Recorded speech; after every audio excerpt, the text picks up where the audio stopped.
বন্ধুরা হাঁটছে কবরস্থানের পাশে। অন্ধকার, ঝিঝি পোকার শব্দ, দূর কুয়াশা, হালকা বাতাসের আওয়াজ, রাতে পাখি ডাকছে।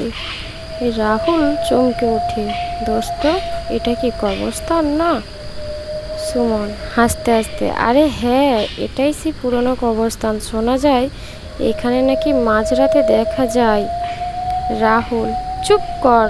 আমার ঠাকুরমা বলতো এই কবরস্থানটা নাকি অভিশপ্ত। কুয়াশায় ঢাকা কবরের সারি। সুমন, ভয় পাস না, কিছুই হবে না। রাহুল, আমি কিন্তু অনুভব করছি না। তারা এক পুরনো কবরের কাছে পৌঁছায়। হঠাৎ মাটির নিচ থেকে আস্তে আস্তে আওয়াজ শোনা যায়, ফেরত যা, এটা আমার ঘর। রাহুল কাঁপতে কাঁপতে, কে ছিল ওটা দোস্ত? চল ফিরে যাই। দুজনেই দৌড়াচ্ছে। পিছনে ছায়ামূর্তি দেখা যাচ্ছে ঝাপসা করে। সুমন, ওটা আমাদের পেছনে আসছে। রাহুল, তাকাস না, দৌড়া দৌড়া।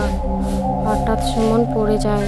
রাহুল তাকিয়ে দেখে কেউ একজন সুমনের পা টেনে দিচ্ছে কবরের ভিতর থেকে।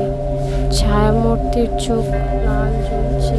পরের দিন পুলিশ এসে দেখে কবরস্থানে সুমনের দেহ নেই, শুধু পায়ের চিহ্ন আর একটা ভাঙা ফোন পড়ে আছে।